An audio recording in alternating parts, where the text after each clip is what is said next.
Setiap kita berdosa, setiap manusia berdosa, akan tetapi Allah Subhanahu wa taala mencintai hamba-hambanya yang berdosa kemudian bertaubat kepada Allah Subhanahu wa taala.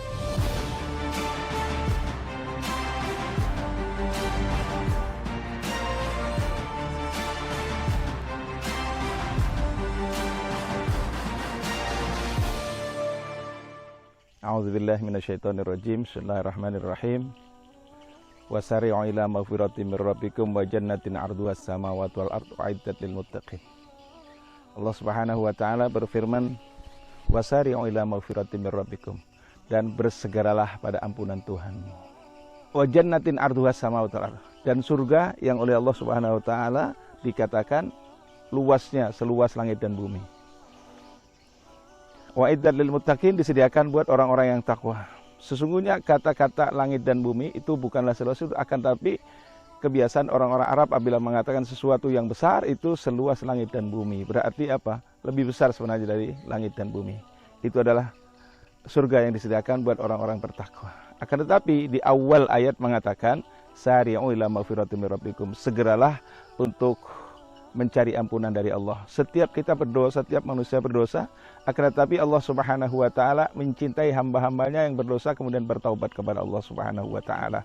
Dosa sebesar apapun, apabila Allah Subhanahu wa taala mengampuni, maka tiada artinya. At-taibu minadz dzambi kaman la dzambalah. Orang yang bertaubat dari dosa seperti orang yang tidak berdosa. Bagaimana cara bertaubat kepada Allah Subhanahu wa taala? Di samping dia beribadah sesuai dengan ajaran Allah dan Rasulnya, kemudian dia mohon ampun kepada Allah, beristighfar. Rasul sallallahu alaihi wasallam orang yang maksum, yang terjaga dari dosa. Beliau 70 atau 100 kali di dalam hadis itu istighfar, mohon ampun kepada Allah. Lalu bagaimana kita? Kita adalah orang yang mulai bangun tidur, membuka mata sudah berdosa. Berjalan sudah berdosa. Setiap saat kita berdosa, tentunya kita harus lebih banyak mohon ampun kepada Allah Subhanahu wa taala agar dapat ampunan Allah Subhanahu wa taala. Dan Allah Subhanahu wa taala sangat senang dengan hambanya yang bertaubat kepadanya. Sampai dimisalkan dalam satu hadis, itu seperti orang yang berada atau tersesat di tengah hutan, kemudian dia membawa perbekalan dan perbekalannya itu hilang. Maka saat bangun dia bingung karena perbekalannya hilang. Lantas karena lelah dia terbangun kembali dan menemukan barangnya kembali yang hilang. Lantas dia berkata, "Ya Allah, ana abdi wa anta rabbuk." Sampai dia mengatakan, "Ya Allah, engkau hambaku, aku Tuhanmu." Ini saking gugupnya, saking gembiranya karena mendapatkan barang yang hilang. Nah, Allah lebih suka terhadap hambanya yang bertaubat kepadanya, mohon ampun kepadanya.